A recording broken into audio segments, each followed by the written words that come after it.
దూరదృష్టిలో YS Jaganmohan రెడ్డికి సాటి రారని మరొకసారి నిరూపించుకున్నారు. ఎందుకంటే వైఎస్ జగన్మోహన్ రెడ్డి ముఖ్యమంత్రిగా ఉన్న సమయంలో ఆంధ్రప్రదేశ్లో అభివృద్ధి ఒక చోట కేంద్రీకృతం కాకూడదు, అన్ని ప్రాంతాలు సమానంగా అభివృద్ధి జరగాలి, వికేంద్రీకరణ జరగాలి. వికేంద్రీకరణ జరిగినప్పుడే అన్ని ప్రాంతాల ప్రజలకు అభివృద్ధి దక్కుతుంది, అభివృద్ధి ఫలాలు దక్కుతాయి, అన్ని విషయాల్లోనూ ముందుకు వెళ్తారని వైఎస్ జగన్మోహన్ రెడ్డి భావించారు. వెనుకబాటుకు గురైనటువంటి రాయలసీమ ప్రాంతంలో కర్నూలు, ఆ తర్వాత అమరావతి, ఆ తర్వాత వైజాగ్, ఈ మూడు ప్రాంతాల్లో రాజధానిగా అభివృద్ధి చేయాలని వైఎస్ జగన్మోహన్ రెడ్డి అప్పుడు నిర్ణయించారు. అయితే ఆ నిర్ణయాన్ని తెలుగుదేశం పార్టీ తీవ్రంగా వ్యతిరేకించింది. ఇలా మూడు రాజధానులు ప్రపంచంలో ఎక్కడా లేవు, ఆంధ్రప్రదేశ్లో మాత్రమే వైఎస్ జగన్మోహన్ రెడ్డి ఇలా మూడు రాజధానులు ఏర్పాటు చేసి అమరావతి ప్రాంత ప్రజల పుట్టగొడుతున్నారు, అమరావతి ప్రాంత ప్రజలు నష్టపోయే విధంగా వ్యవహరిస్తున్నారంట. అమరావతి ప్రాంత ప్రజలను రెచ్చగొట్టి వారితో ఉద్యమాలు చేయించి వైఎస్ జగన్మోహన్ రెడ్డికి వ్యతిరేకంగా 2024 ఎన్నికల్లో అధికారంలోకి వచ్చారు. ఇప్పుడు మళ్ళీ వైఎస్ జగన్మోహన్ రెడ్డి నిర్ణయమే తెలుగుదేశం పార్టీ ఆలోచిస్తోంది. వైఎస్ జగన్మోహన్ రెడ్డి విజనరీ దృక్పథం ఉంది కాబట్టి మూడు ప్రాంతాలు సమానంగా అభివృద్ధి చెందాలని నిర్ణయం తీసుకున్నారు.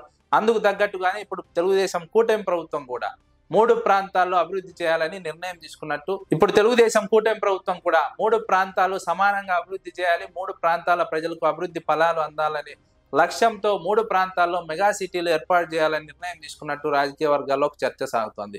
తిరుపతి కేంద్రంగా మెగా సిటీ, అమరావతి కేంద్రంగా మెగా సిటీ, వైజాగ్ కేంద్రంగా మెగా సిటీ, ఇలా మూడు ప్రాంతాల్లో మెగా సిటీలను ఏర్పాటు చేసి ఆ మూడు ప్రాంతాల అభివృద్ధికి కృషి చేయాలన్నది తెలుగుదేశం కూటమి ప్రభుత్వం యొక్క నిర్ణయం. అధికారంలో ఉన్నప్పుడు వైఎస్ జగన్మోహన్ రెడ్డి కూడా ఇదే విషయాన్ని వెల్లడించారు. కేవలం వైఎస్ జగన్మోహన్ రెడ్డి చెప్పింది రాజధాని గురించి, ఇప్పుడు తెలుగుదేశం పార్టీ చెబుతోంది సిటీల గురించి. వైఎస్ జగన్మోహన్ రెడ్డి మూడు ప్రాంతాల్లో రాజధాని ఏర్పాటు చేసి మూడు ప్రాంతాలు సమానంగా అభివృద్ధి చేయాలన్నారు. ఇప్పుడు తెలుగుదేశం కూటమి ప్రభుత్వంలోని చంద్రబాబు నాయుడు మూడు ప్రాంతాల్లో మెగా సిటీలు ఏర్పాటు చేసి మూడు ప్రాంతాలు అభివృద్ధి చేయాలని మాట్లాడుతున్నారు. పేర్లు తేడా ఉన్నాయి కానీ లక్ష్యం మాత్రం ఒకటే. అప్పుడు వైఎస్ జగన్మోహన్ రెడ్డి మూడు ప్రాంతాలను అభివృద్ధి చేయించాలని నిర్ణయం తీసుకున్నారు. వికేంద్రీకరణ ద్వారా అది సాధ్యం అవుతుందన్నారు.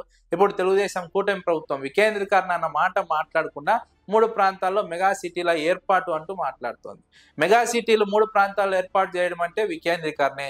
వికేంద్రీకరణ ద్వారానే అభివృద్ధి సాధ్యం అవుతుంది. ఒక చోట కేంద్రీకృతం అయితే హైదరాబాద్ లో జరిగినటువంటి నష్టమే ఆంధ్రప్రదేశ్ కు మళ్ళీ జరిగే అవకాశం ఉంటుంది. కాబట్టి ఆ నష్టాన్ని నివారించడానికి ముందస్తుగా ఆంధ్రప్రదేశ్ నిర్మాణంలో భాగంగా మూడు ప్రాంతాల్లో సమానంగా అభివృద్ధి చేయగలిగితే మళ్ళీ కూడా ఈ ప్రాంతీయవాదం అనేది తెర మీదకి రాకుండా ఉంటుంది, ప్రాంతీయ సమస్యలు తలెత్తకుండా ఉంటాయి. అదేవిధంగా అన్ని ప్రాంతాలను అభివృద్ధి చేసినటువంటి ఘనత ఆయా ప్రభుత్వాలకు దక్కే అవకాశం ఉంటుంది. ఇది వైఎస్ జగన్మోహన్ రెడ్డి ఆలోచించినటువంటి విధానం. ఇప్పుడు తెలుగుదేశం పార్టీ అదే ఆలోచనను అమలు చేస్తోంది, అదే ఆలోచనతో ముందుకు వెళ్తోంది. కేవలం పేర్లు మార్చి చెప్పుకుంటోంది, ప్రకటించుకుంటోంది, ప్రచారం చేసుకుంటోంది. కానీ వైఎస్ జగన్మోహన్ రెడ్డి లక్ష్యమే ఇప్పుడు తెలుగుదేశం కూటమి ప్రభుత్వం అమలు చేస్తున్నటువంటి మూడు మెగా సిటీల నిర్మాణం అన్నది రాజకీయ విశ్లేషకుల అంచనా. ఇప్పటికే వైజాగ్ అభివృద్ధి చెందింది. వైఎస్ జగన్మోహన్ రెడ్డి హయాంలో గూగుల్ డేటా సెంటర్ వచ్చింది. ఇప్పుడు దానికి తెలుగుదేశం కూటమి ప్రభుత్వం తమదిగా ప్రచారం చేసుకుంటుంది. అయినా పర్లేదు, అమరావతిని ఏర్పాటు చేశామని ప్రకటించుకున్నారు. ఇప్పటికీ అక్కడ ఉన్నటువంటి రైతులకు భూముల విషయంలో క్లారిటీ లేదు, ప్లాట్లు పంపిణీ చేయలేదు, రైతులు ఆందోళన చెందుతున్నారు.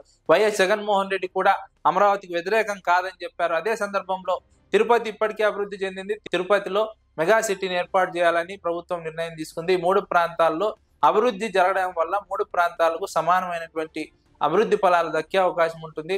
అది వైఎస్ జగన్మోహన్ రెడ్డి ఆలోచన చేశారు. అందులో భాగంగానే మూడు ప్రాంతాల్లో రాజధానులు ఏర్పాటు చేయాలనుకున్నారు. తెలుగుదేశం కూటమి ప్రభుత్వం దాన్ని వ్యతిరేకించింది. ఇప్పుడు మెగా సిటీల పేరుతో మూడు ప్రాంతాల అభివృద్ధికి పూనుకుంది. ఇదంతా కూడా వైఎస్ జగన్మోహన్ రెడ్డి ఆలోచన, వైఎస్ జగన్మోహన్ రెడ్డి మానస పుత్రిక అంటూ వైఎస్ఆర్సీపీ నేతలు చెబుతున్నారు.